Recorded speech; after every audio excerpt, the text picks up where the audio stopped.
Walking a path along the roots of Pikes Peak, you take a fork in the road to the Anselm Society Digital Pub. And inside you find the 2022 Imagination Redeemed Conference. That's right, this episode was recorded live on the first night of the Anselm Society's annual Imagination Redeemed Conference. This conference occurred on September 30th through October 1st at Glen Erie Castle in Colorado Springs, and it was a blast. So keep a lookout on our website and other platforms because we always like to make some of these recordings of the talks available to everyone. And obviously, if you feel so inclined, you should totally join us for the 2023 conference next year. But now on to this recording. Those of you who've been listening to the podcast for a while will recognize the topic. It's our annual fantasy pub table draft. And for those of you who are newer, don't worry, I explain all the rules before we get started. This was recorded live in front of an audience, so expect the usual audience murmurings, laughter, and the occasional good-natured heckle. Without any further ado, I humbly present the live recording of the 2022 Fantasy Pub Table Draft.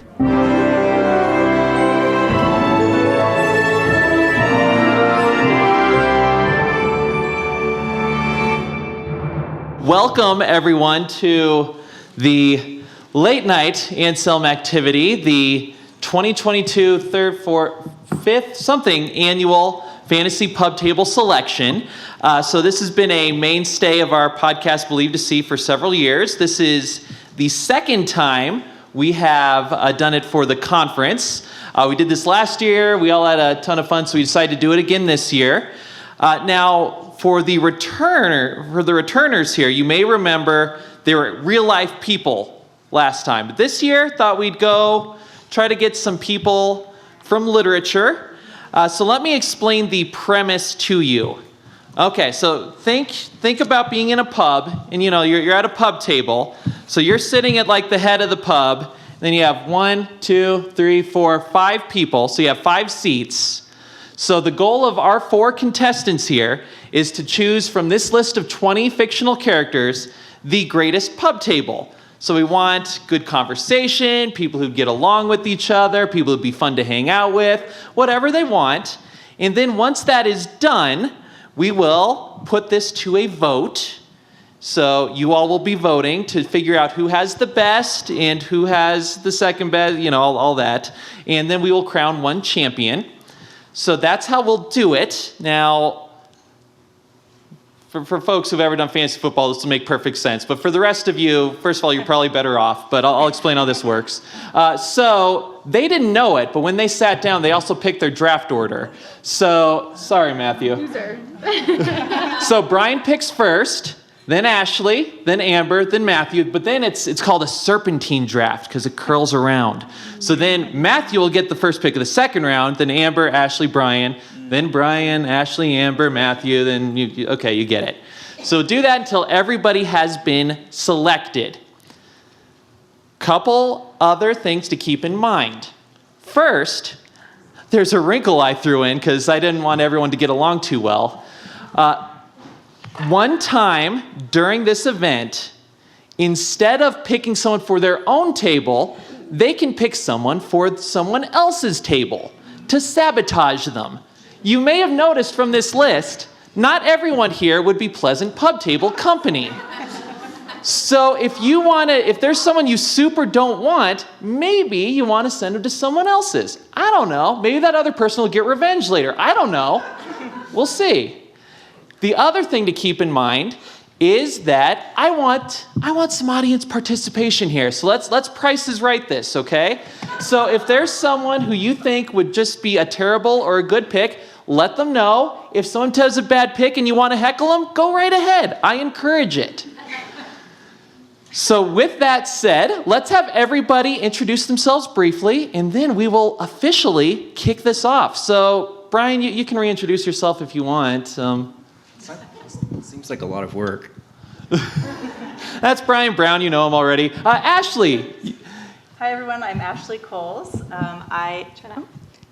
Can you guys, am I on this one too? That's actually only for recording purposes. Okay. Yeah. Okay, so I am Ashlee Cowles. I was part of the Anselm Society Artists Guild when it first began, and attended some of the first conferences. And it's been a few years since I've been back, so I'm really excited to be here. And I am a novelist. I write historical and young adult fiction.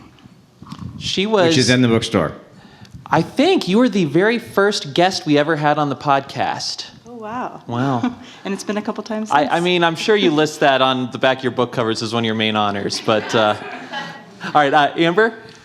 I'm Amber Salladin. I'm a musician. This is my third live Anselm conference. Yes. Yeah. At least. Yeah, at least. And then we had the COVID one, which was a lot of fun in my living room with you. You should all come sing in the choir. That is the most fun. It is fun. You should. And my name is Matthew Clark, and I've been here a few times. I'm from Mississippi. Is that okay? We'll allow it. Thank you. I'm a singer-songwriter. I sing songs that are written out loud to you. I actually have a question before we begin. Yes. So the purpose is just to find 5 people that might have good conversation, or will those people at the pub then do something like a pub quiz? Nothing happens. Oh, that's a good point. So there's no pub quiz. So I don't know who we think would be good. Like Merlin's probably good at that, but don't take that into account. So we're just looking for conversation, but they will have to interact with each other. Okay? So if you think some may be disagreeable to others, keep that in mind. Thank you. Okay. Can I ask a question as well? Yes. It's about the names on the list. Uh-oh. Just a clarifying question. Amy March, child or adult? Let's open that up to the audience. What do you think? Adult Amy or child Amy? Okay, it's child Amy. So she will burn your manuscript. Be careful. With those few seconds right there. Okay, thank you, audience. It is child. Good question. Is the pub in Europe?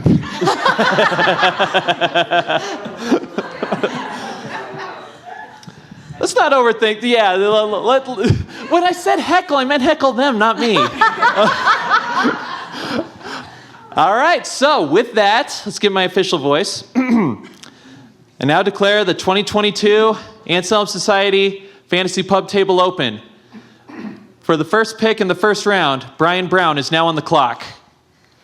Okay, so I need to let you in a little bit on the logic behind where I'm going with this. So it is, this is my first time participating in this, but I've listened to all of the other ones that have been done over the years, and I have noticed that there is, it's kind of like in dodgeball, there's kind of this rush to the middle to grab the ones that everybody wants, the sort of the conversational centerpieces. I'm going to try something a little bit different. My logic, internal logic for the team is going to be twofold. Hospitality is what makes good conversation. And secondly, joviality, wisdom and laughter makes great conversation. I love how he's doing like a supervillain thing and sharing his plan with all the other people before he does it. There's so many options here. Where could I go with this? So with my first pick, I will choose Maggie Osage from the Green Ember. Okay. So for those of you who have not read the Green Ember books, Maggie Osage is an elderly, do they let rabbits in the pubs? We didn't think about this. So what I wanted to know, I was hoping... Yeah, we have Winnie the Pooh, we have Reapy Cheap, That's fair. This is a very permissive pub. I feel safe then. Okay, so... So yeah, Maggie Osage is this elderly character who everybody goes to for advice, is really good at listening, really good at making people open up to her, feel at home, but she's got kind of a roguish streak to her, this odd sense of humor. So I think she would be a really good hospitality source at the centerpiece of my table. Awesome. So S.D. Smith, the author, he's been at several conferences in the past, couldn't make it to this one. I was hoping he would be here because I wanted to ask him, are the rabbits in Green Ember like human-sized rabbits, or is she like a little bunny rabbit that'll be at your table? They're smaller than wolves. That's true. So are the wolves wolf size? Okay. Well, I will say, Brian, that is a solid start. I think Maggie is a good way to kick this off. Amber's giving you pity applause, so who knows? All right, Ashlee, you are on the clock. Okay. So for my first pick, I am going to go with Merlin from The Once and Future King. First of all, I just am a sucker for the wise old mentor archetype in literature. If it's a Gandalf, it's any kind of figure like that. That is always my favorite characters. And also, he is, I think, of all the characters listed, the most on point with our conference theme.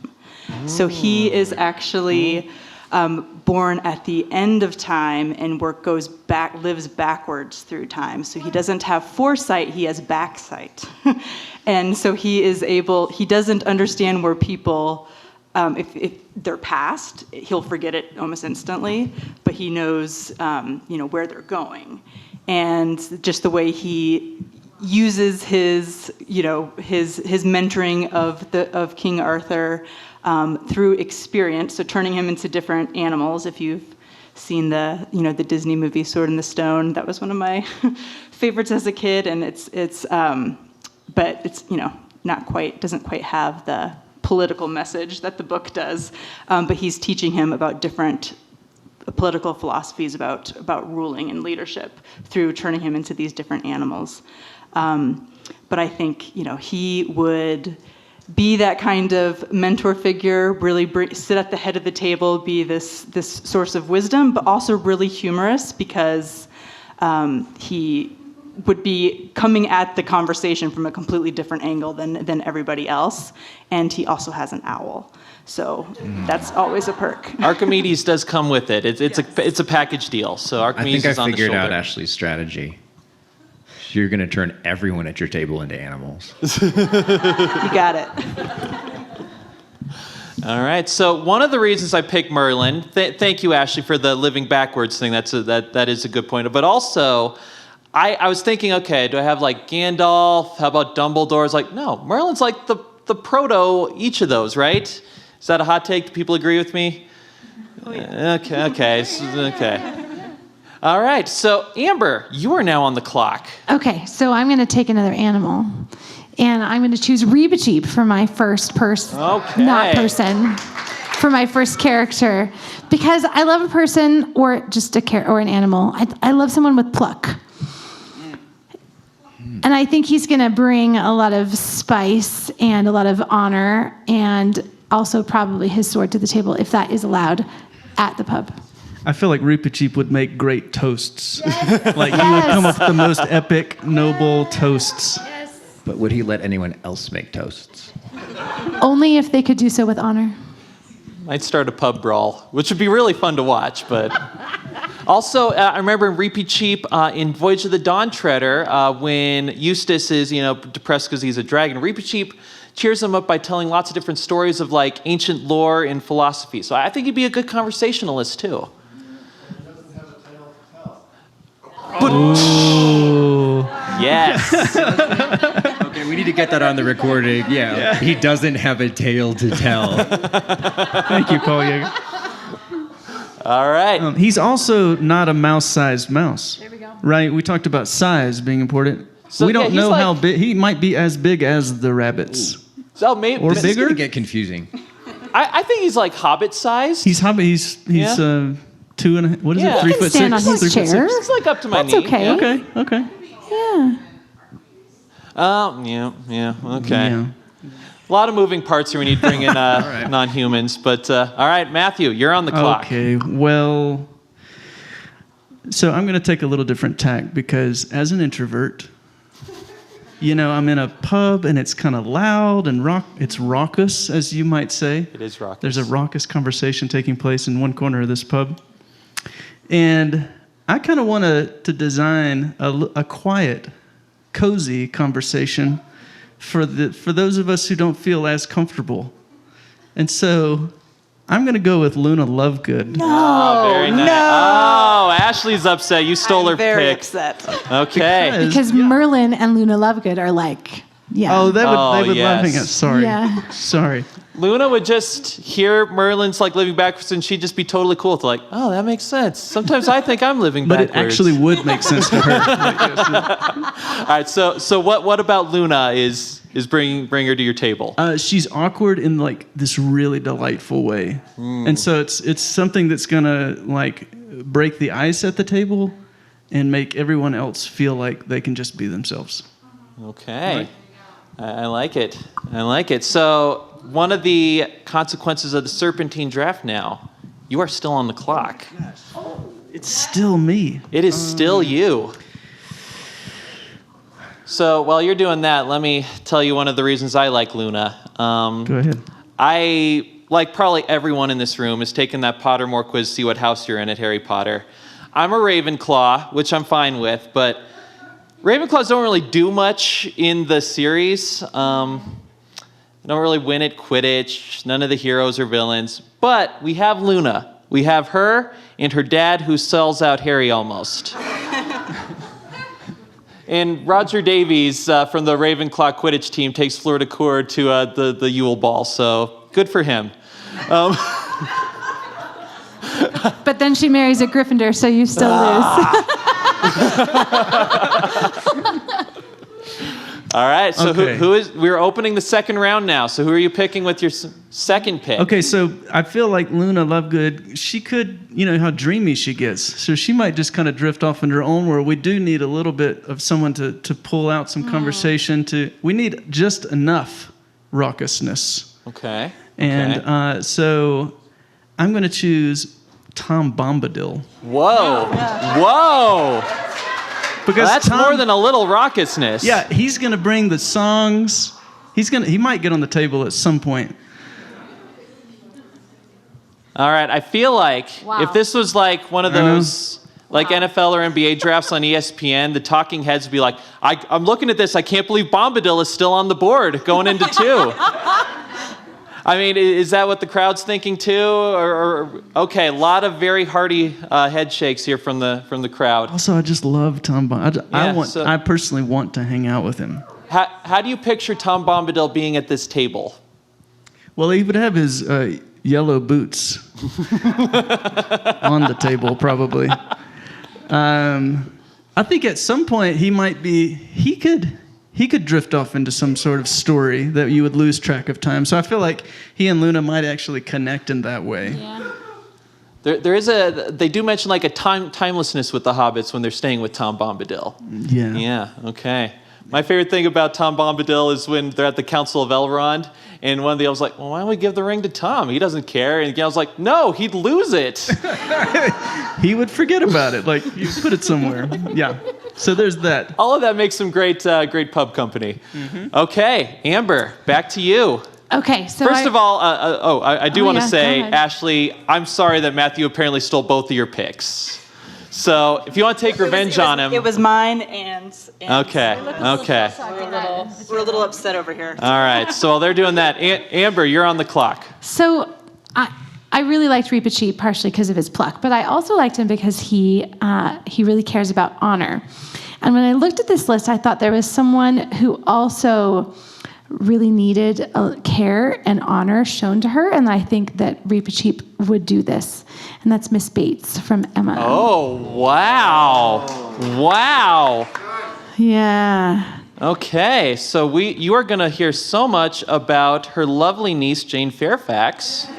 Yeah, there's going to be a lot of stories there, but I think Reepicheep can handle that, and if not, we'll just turn her towards Luna. Wow. Okay, so I'll be honest. I put Miss Bates there as one of those ones I think people want to avoid, but you have just jujitsu'd me. I did, yeah. And now you're going to have Reepicheep use it and turn it for good. Yep. Okay. Wow. Well, bravo. It's a catastrophe, Matthew just said. How many rooms can you make that joke and everyone in there gets it? So that's great. Not many. All right, so Ashlee, you are on the clock. Okay, so I'm rethinking my entire strategy now with Luna gone. But I think I'm going to go with Miss Marple because I mean, who better to have an interesting, deep conversation than an amateur sleuth who just excels at asking questions, and questions that really, just her insight into human nature. I just think she would know like the best possible questions to ask people to really get them talking about interesting things. All right, so I read my fair share of detective fiction. I decided a while ago, Miss Marple is my favorite detective. I love her to pieces, and I love how her greatest advantage as a detective is the fact that nobody takes her seriously. Yes. And I think that's hilarious. I love how in a lot of conversations people forget she's there, but then she'll pop in with like the best insight of the whole group. So I kind of picture her doing that. She sits in the background, someone will be like, oh, Miss Marple, forgot you were there. Then boom, blows us away with an insight. And Sorry. her and Merlin would get along, I think. They would, Merlin and Miss Marple together. Yeah. Okay. Sounds good. And it's got a nice. Which Miss Marple story did you alliteration. adapt for that party a while back? Jacob, you know this. What was the name of that Miss Marple story? The Tuesday That's Night right. Club, yes. So yeah, we had an Anselm party in which Matt lightly adapted this story because there's a perfect point in the story where all of the characters are trying to guess who did it. So made it into a game. It went very well, and I don't think anyone guessed it. No one did except Miss Marple. All right. All right, Brian, you're back on the clock. Okay, so this is where I get 2 picks in a row again, and I feel like I have this embarrassment of riches before me. I'm definitely going to have to go. So now remember, my strategy was hospitality makes good conversation. Joviality makes great conversation. Having checked the hospitality box, I'm going over to joviality, which is why I wanted Tom Bombadil so badly. Because, Sorry. Yeah, nobody likes you, Matthew. Anyway, because Tom is just the most underrated character. Like, if you want to understand the virtue of joviality, you look at Tom Bombadil, because you have this mixture of sort of fatherly wisdom and authority, even when he wants to assert it. But the vast majority of the time, that authority is held lightly with this air of just the twinkle in his eye, right? To the point where you almost don't take him seriously at first. So with that, failing that... After praising Matthew Clark's pick, Brian will make his own. Yeah, he's already got Mary's vote no matter what he does at this point. Like, he won her over with his first 2 picks there. I can see this. So I have to get some traction here. So I'm going to go with one that I can't believe is still on the board, which is Elizabeth Bennet. The first pick that gets applause. All right. All right. Yeah, so why do you want Lizzie so badly? So she's going to check my joviality box. She's going to bring the party. She's going to be able to talk to absolutely anyone that could possibly get put at my table, because she's either going to have fun with them or have fun at their expense. How do you think Elizabeth Bennet would respond to a wise talking rabbit at the table? Well, first of all, she'd be the only one unimpressed by the fact that it was a wise talking rabbit, other than obviously the other animals on the board. So I think she would probably set up shop at the other end of the table, though, from Maggie. She wouldn't necessarily gravitate towards, okay, let me hear your wisdom. She'd be like, all right, she's got the hard end of the table. I'm going to go have some fun at this end. So I've sort of got both ends of my table. You have like the serious end and the fun end. Yeah. Okay. Okay, so now let's go to round 3. Pick one. We going serious or fun? I guess it depends on your point of view. I think this is probably somebody who would have made it later in the rounds, but I really want her. I want Antigone. Whoa. I'd say that goes under serious. Unexpected. So for those of you who don't know that story, Antigone is this ancient Greek play.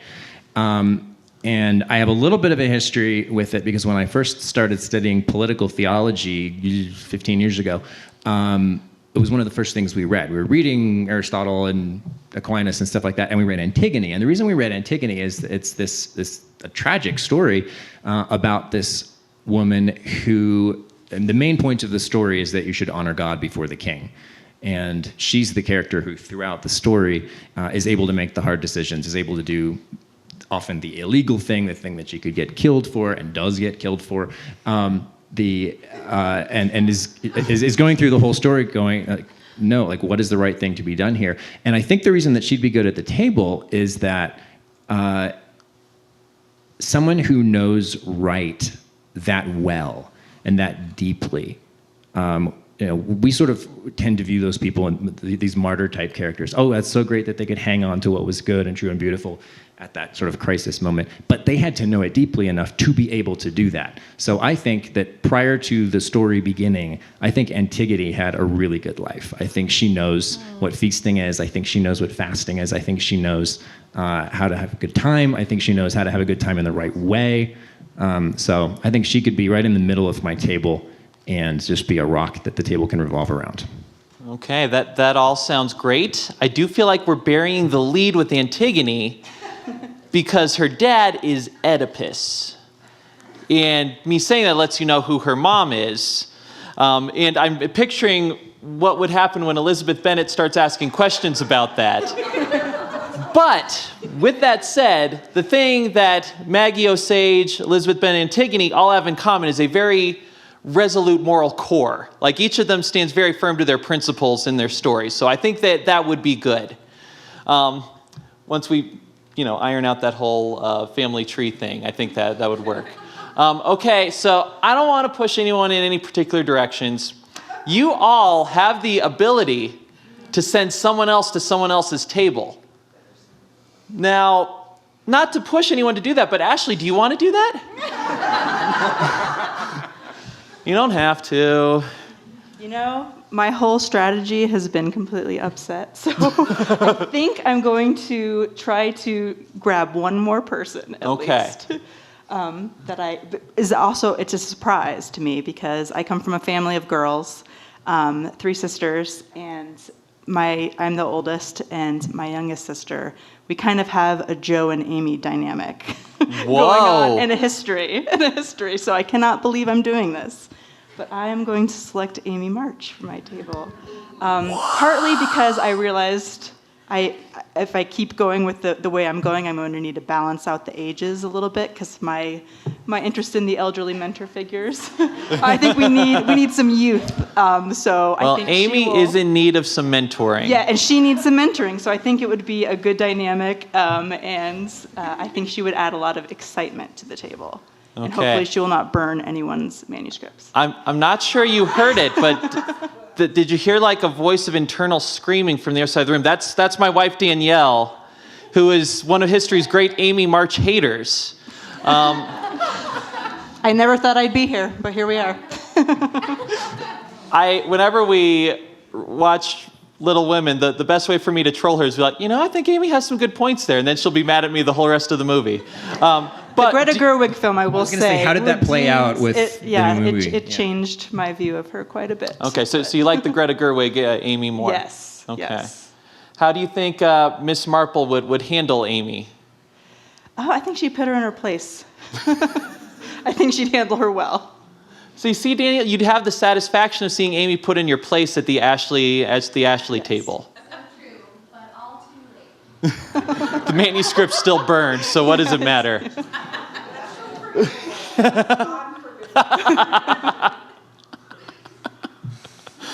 And of course at Anselm, that's the unforgivable thing that someone can do is burn someone's manuscript. All right, Amber, you are now on the clock. Okay.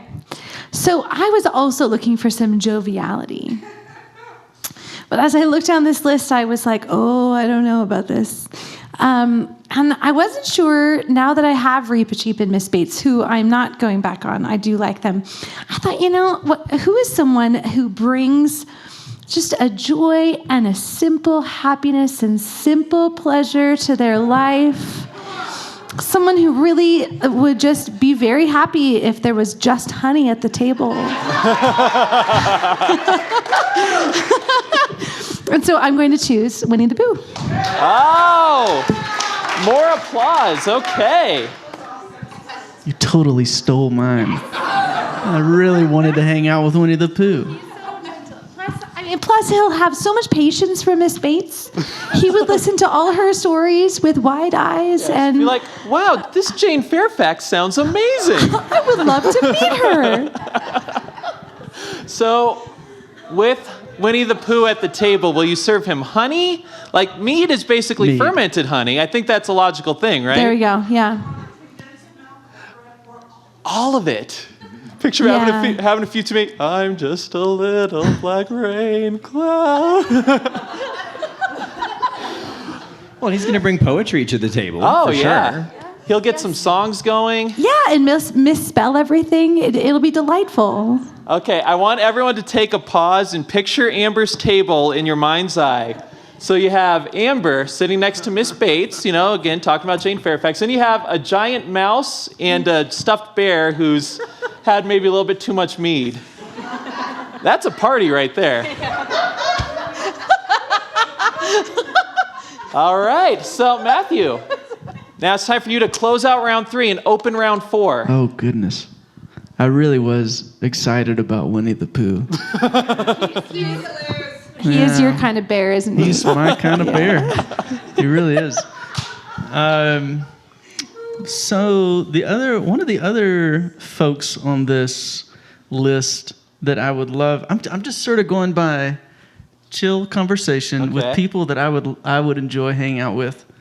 Because I think Bombadil, sometimes as an introvert, it's nice to have somebody at your table who can kind of carry the conversation so that you don't have to do the heavy lifting, right? So I think Bombadil is going to help with that. So Luna and other people can kind of sit back. But then occasionally, kind of like your Marple thing, you're going to have somebody who comes forward with an amazing story that's going to bring a tear to everyone's eye, deepen that conversation to some next level. And I think that that's going to be Hannah Coulter. Ooh, okay. Any Wendell Berry fans out there? Yes. Hannah Coulter was the first Wendell Berry book I ever read. And one I've gone back to several times, and I love it. So.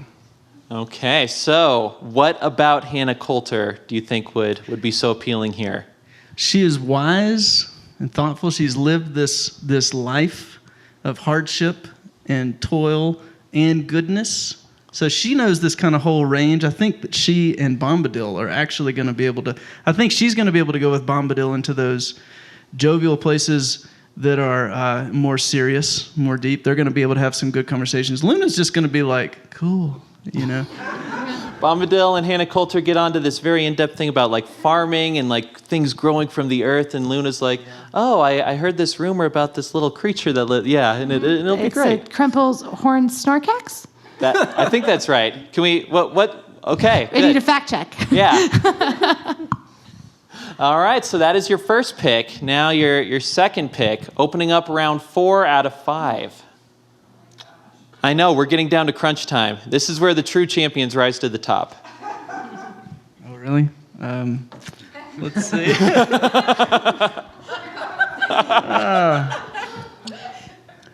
Let's see. So at this point, we can either sabotage someone else, Yes. or pick it's not both. It's one or the other. I got to either. You can do either one. But so how does that work though? Do I take? So there's 20 here. So I can send any one of those you to can somebody send else's any of these to table. anyone else. Okay. But the ones that are claimed are fixed. No, you can't send it if they're on a table already. You can't send them anywhere else. But they're free. Okay, You can I send them see. to another table. I gotcha. Well, any audience suggestions? Oh, audience. Umbridge to. Who should Umbridge go to? But who's going to handle Umbridge? Someone on that table, someone on the board can handle Umbridge. That's what I mean. Talking about Merlin? Yeah. Okay, so don't send Umbridge to Merlin. Well, no, I think Merlin could just take care of it. Right. So I don't want. It wouldn't do any good to doesn't want to sabotage destroy my Ashlee. What good would that do? So I want. If anyone could subdue Umbridge, it would be the goodness dripping like honey from Pooh. That sounds kind of weird. I'm just going to leave that, though. I'm not even going to try to edit that. Oh, man. But I want to send Umbridge to Brian because Brian was talking smack. In the email discussions preparing for this night. That is true. That is true. So. Okay, so Thank you. Thank you for your help, everyone. I'm open to the audience here. I remember I was having a little back and forth about people on the list. When we talking about Umbridge, I was talking to someone who was like, okay, would you rather go out and get a drink with Umbridge or Voldemort? And I think we all landed on Voldemort, right? Voldemort. Yeah. Yeah. Who was the real villain? Yes. When I was reading Order of the Phoenix first time, I had to stop midway through because I was so furious at Umbridge. You know, this person at Brian's table. Brian, how do you think Umbridge is going to fit in? Ashley, will you read to people what I wrote at the beginning as my perfect table? No Sorry, way. I can't read my writing. Read who was originally supposed to be on it. Read the ones that are written down there with the check marks next to them. Oh, man. Okay. Maggie, Antigone, Elizabeth, Umbridge. No, really. What sort of time right. are we working with right now? I know. Somebody has I think the he's sight. trying to do some like Jedi mind trick to all of us right now. Yes. It's like, oh, I wanted that. Thank you. I've been Thank talking you for smack giving to the worst Matthew person for in 2 literature. weeks, counting on him doing this. All right. But it all still depends on the audience. Yeah. Now- See if it works. Is it because she's such a wonderful, supportive teacher, or that little what is it that you I want at you the to table? imagine, how long is this conversation? We're assuming it's like late into the night, right? It's going late into the I want night, you to yes. imagine several hours of Dolores Umbridge sitting next to Elizabeth Bennet. Okay, that would be fun.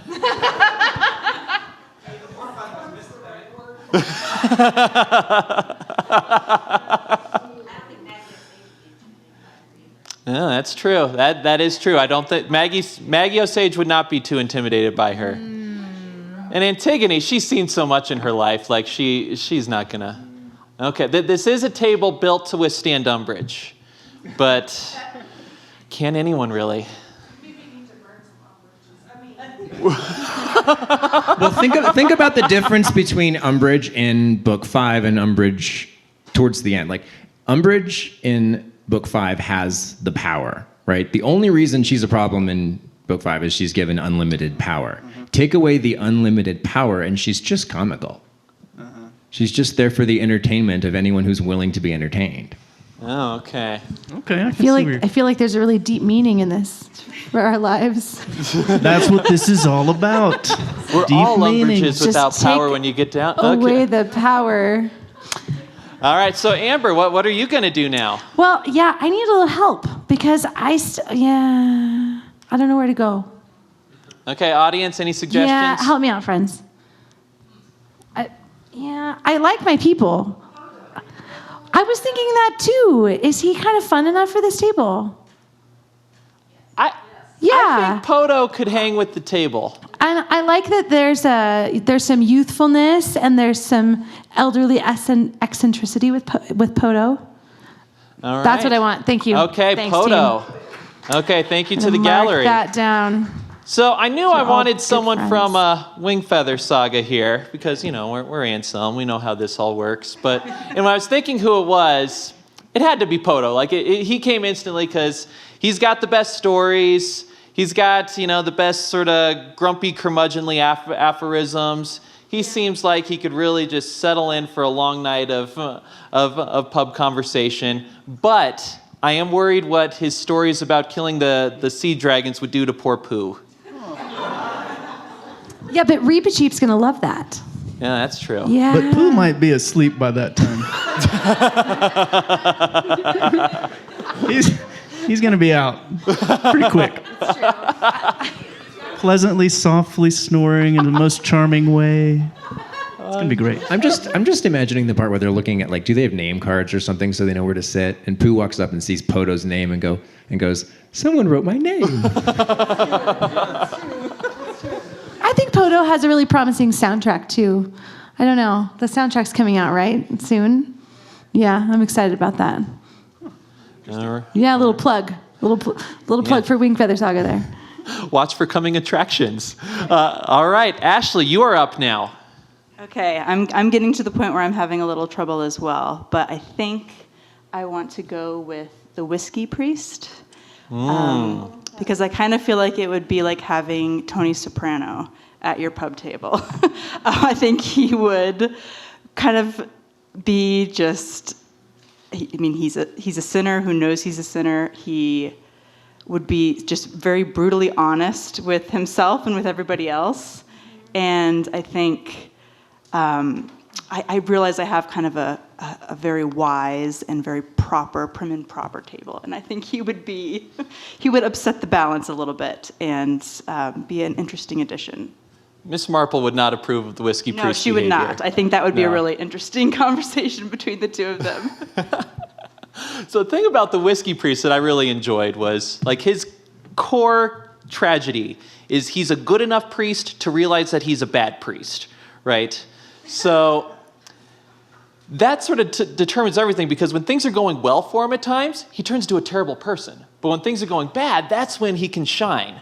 And maybe having Merlin and Miss Marple get mad at him would be enough of a bad happening to really make him shine and come to his own. But you would have to carefully restrict how much you allow him to drink. That would be an issue. Okay. So, Brian, it's because you have, according to Brian's supposed secret master plan, Jedi mind tricked us all into giving you Umbridge. You now only have one pick left before your table's full. So who is going to be your final pick here? Yeah, so this is the hard part. If I hadn't gotten Umbridge, I would have sent the Invisible Man somewhere for my fourth round. But since I don't have a fourth round, I am looking at who's left. So by my math, what's left on the board is Catherine, Invisible Man, Othello, Gowan, and the Underground Man. The Underground Man, yeah. Oh yeah, I totally can. Oh yeah. But that means that my fifth pick will be made by someone else. So 2 out of 5 people at my table. I guess will be, you so could. I'm not willing to take that risk. Instead of filling out your table, you can send someone. So okay. Yeah. So I'm not willing to do that, as entertaining as it sounds. So keeping with my theme of joviality, this one's a little bit more of a wild card. So I wasn't going to pick him, second, but I think he would be an uproarious member of the party, especially as the night wore on, and that is Sir Gawain. Okay. All right.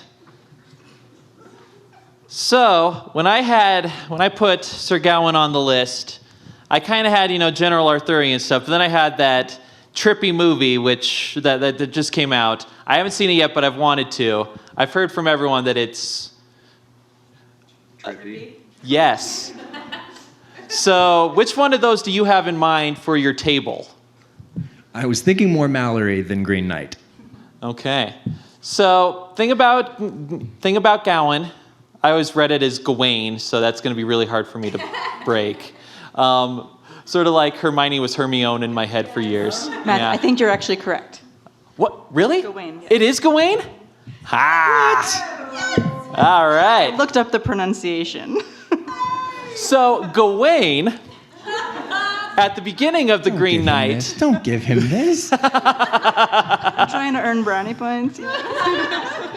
Somehow he wanted you to correct him. He's made that happen, right?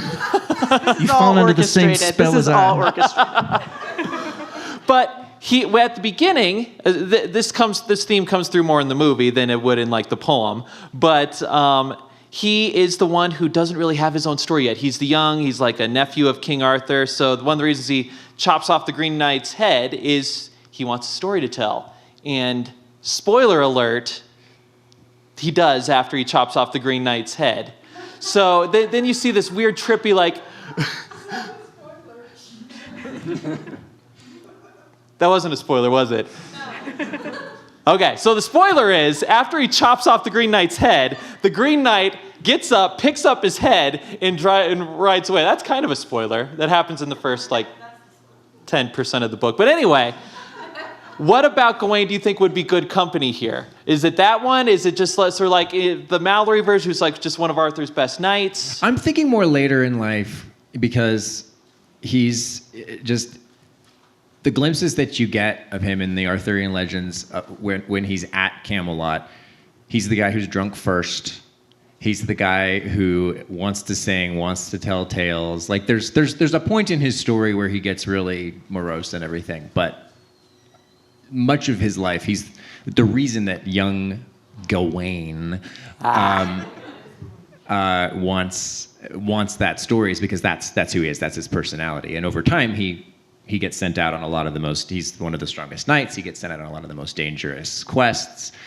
So he accumulates a lot of stories, which I think would just freak Dolores Umbridge out and make Elizabeth have an even more fun time.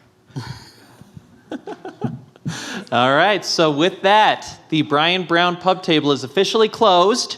It is Maggie Osage, Elizabeth Bennet, Antigone, Dolores Umbridge, which he totally wanted the whole time, don't worry, and Gawain. All right, so Ashlee, you are on the clock now. All right, audience, I need some help. Who would you recommend?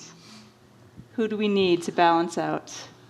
Well, I don't mean to sound too much of a downer, I know. but they're kind of all bad ones left. Okay, so here's another way. I said at the beginning that I wanted to go with a time theme, and that kind of got ruined. But let's think about who is an example of how not to use time well. Who could be maybe a warning to us of this is not a good use. This is not how we're meant to live. This is not a good use. Just to of be time. clear, you want this person at your table? As an example, yes. For everyone else to point to, Yes. Miss Marple would be like, see, Amy, that's what you should not do. Exactly. Then the whiskey priest's like, I'm not bad compared We to have this a lot dude. of teachers Yeah. at our table. They could use this person as, here we go, living example. Okay, so, You're going to make your table so wrong that it's right. I guess. all right, so all I have I don't know if it's appropriate for me as the neutral MC to make recommendations, but if you want someone like that, I think the Underground Man is your clear choice. I took the liberty of pulling up the first lines of Notes from Underground. Okay, here it is. This is written by the Underground Man himself. I am a sick man. I am a spiteful man. I am an unattractive man. I believe my liver is diseased. Okay, stop right there. I think at the very least we would have a fight between the Underground Man and the Whiskey Priest, so it would at least be Whose liver is exciting. more diseased? That's true. So All right, we'll go with the Underground Man. Okay. Okay, so that closes Ashlee's now. So Ashlee's table is Merlin, Miss Marple, Amy, the Whiskey Priest, and the Underground Man. All right, so there we go. Now, Amber, you can either close this out, or you can send someone to Matthew if you want. I think I'm going to close this out. Okay. Because there are two very sad people still left on the list, and I'm trying to determine which one of them it would be better for Winnie the Pooh to work his sweet little magic on, and for Reepicheep to teach some honor to. And So this is like an act of charity you're doing. Yeah, Okay. no, I'm the teacher at the table, right?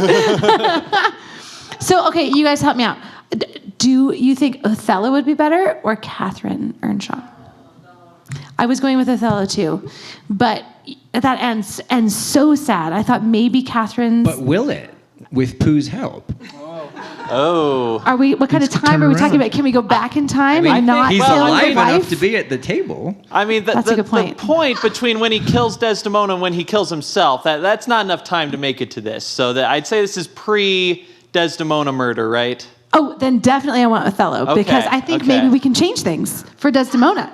Okay, all right. Yes. Well done. Desdemona lives. Okay, so hoping that Winnie the Pooh will talk him off the edge. Well, and Miss Bates, because it's an intervention. I think Miss Bates would probably have something to say.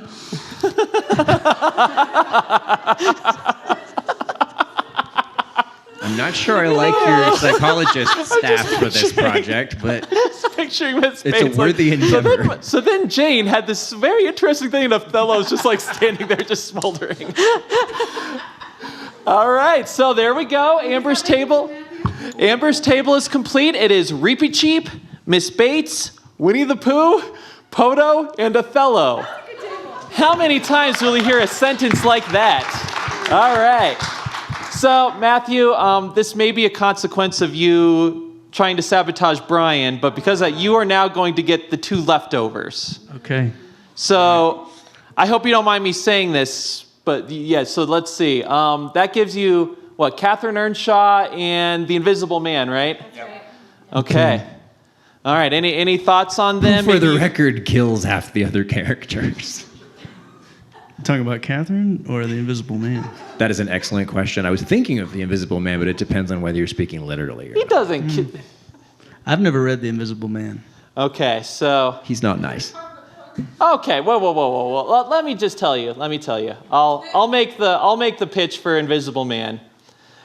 So, you know how some books, you're supposed to love them because they're great books and stuff. So sometimes it works, sometimes it doesn't. Like a little bit ago, I read Farewell to Arms by Hemingway. Sorry for the hot take. And I was like, I don't get it. What's going on? And you feel like there's something wrong with you. So I read Invisible Man just a few months ago, and I loved it. I thought it was one of the best books I've ever read. So the main character of Invisible Man, he's takes place early 1900s. He's this young African-American kid who's like very talented, very driven, and is constantly shot down by society, by forces completely beyond his control. And it is a fascinating social commentary. He's a fascinating character who at various points is able to rise and then gets knocked down by the system. I think he would be fascinating to talk to because he gets kicked out of Tuskegee Institute for reasons that aren't his fault. He accidentally gets co-opted into a union, then he gets kicked out of the union. He joins the Marxists, then gets kicked out of the Marxists. He has stuff to go through, and he accidentally starts a few riots. Accidentally, it really wasn't his fault. So I think he'd be good. Here's another reason why I think he would be good. I understand that the idea of invisibility in the book. Yes. But Luna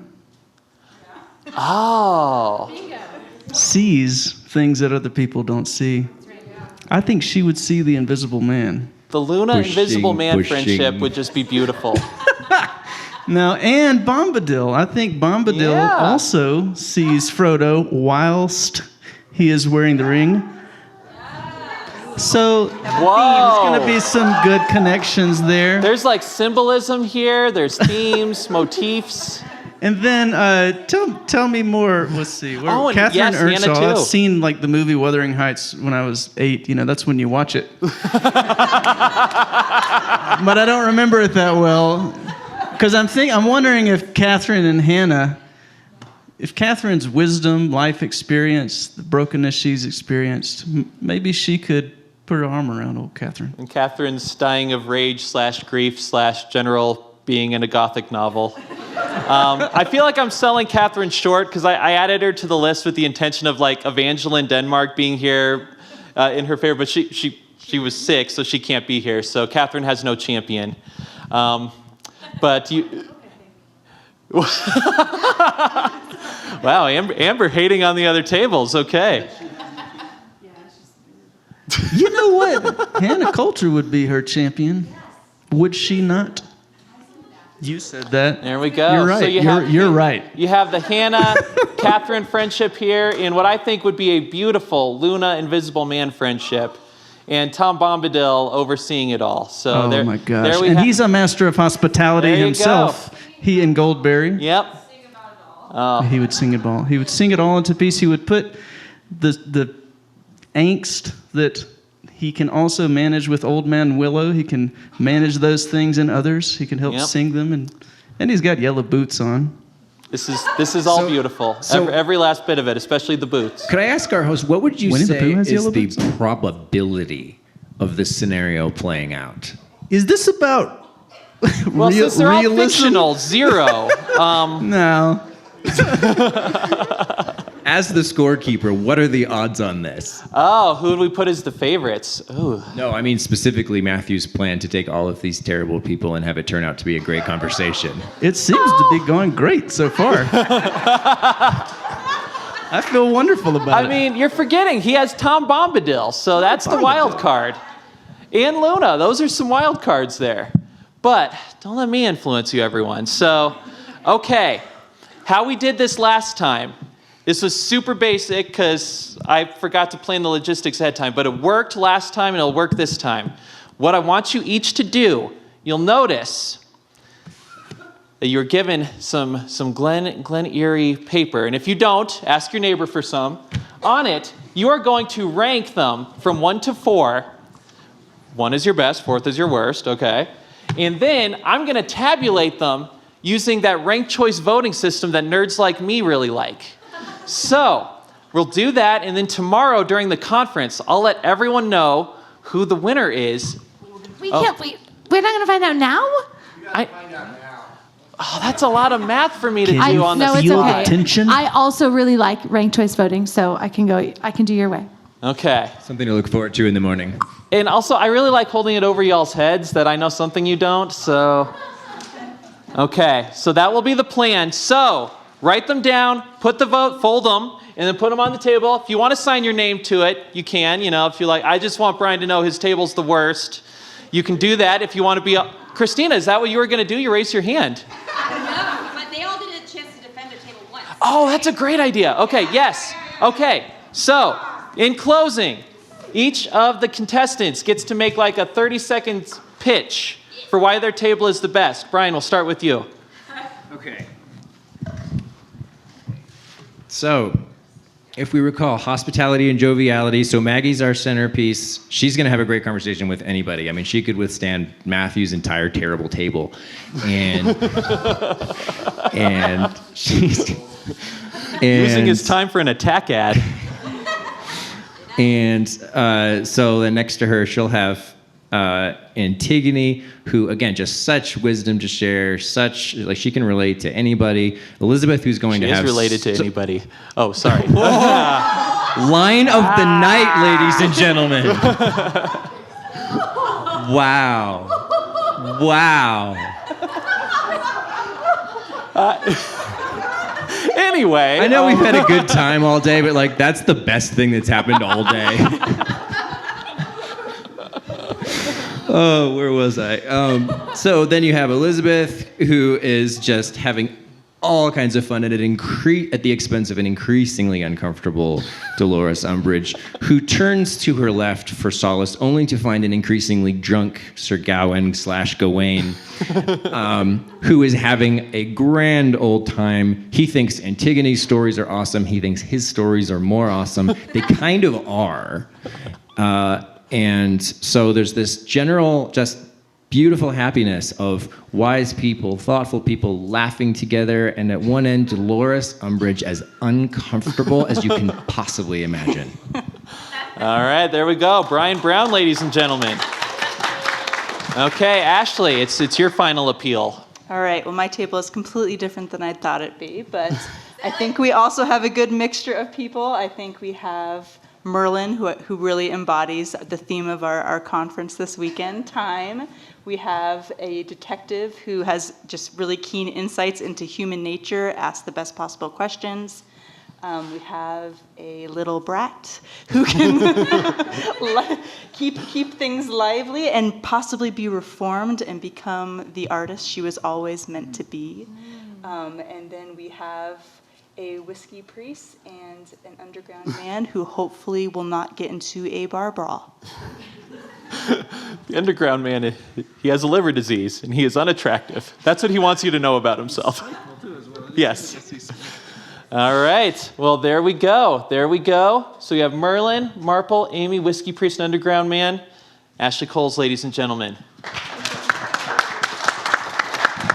All right. Amber, your final pitch. Yeah, well, my table, I think, shows us that the nature and the animals really have it right, and we should be following the example of the happy bear and the very brave and honorable mouse. And beyond that, the grandfather photo brings the fun and eccentricity. Miss Bates is actually really lovely to smile at when she gives you a nice smile. And then I think Othello will just get caught up in the happiness and the joy and the simplicity of this. I really think that maybe we can turn him around.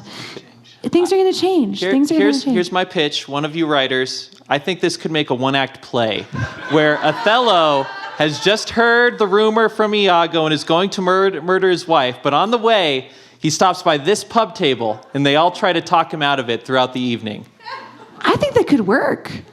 Yeah, because then Reepicheep could show up with his sword, all of it. You don't have to do this, Othello. I'll take care of it. It could be great.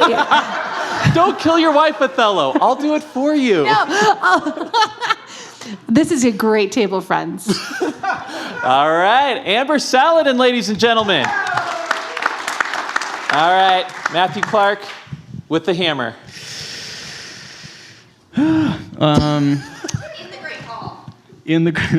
I feel so good about this table, y'all. I don't even know what to say. I feel like Bombadil and Hannah Coulter. Of course, Bombadil is the eldest, right? So he's very old. He's older than Hannah. But Hannah has lived this full life, full of wisdom. Bombadil also is full of wisdom. And they're going to be like presiding, like sort of a king and a queen presiding over this table in a beautiful way. Luna is going to come in there, and she's going to be like their sort of awkward daughter. But they love, and it's going to be delightful. Her awkwardness actually makes you feel good, right? You like it. And the effect that they're going to have on these other two troubled souls, that they're practicing incredible hospitality by welcoming these people to their table to love them and show them good things, is going to be beautiful. Things also, not unlike your table, things are going to change for some people, I feel like, because of the influence of these two older wise folks and just the great feeling that Luna brings to the whole situation. All right. It's going to be dreamy, man. All right, Matthew Clark. And there we have it. The one thing you are missing, though, is the results of the audience voting. Who's the winner of this pub table draft? Well, luckily for you all, I tabulated the numbers to the best of my English major ability, and let me say, it was a good contest. All 4 contestants got multiple first place votes, and first and second ended up being a really tight race. But the winner of the 2022 Fantasy Pub Table Draft was, drumroll please, Matthew Clark. Yay! Yes, it seems that the Tom Bombadil-led team was able to cruise to victory, bounding and singing all the while. Congratulations to Matthew Clark. And, well, to the rest of you, I hope you've all had fun listening to our live recording. I can tell you we all had a blast doing it. And once again, Believe to See is a podcast of the Anselm Society Arts Guild. Please rate and review us on Spotify, iTunes, or wherever you get your podcasts. Thank you again for listening, and we will catch you next time.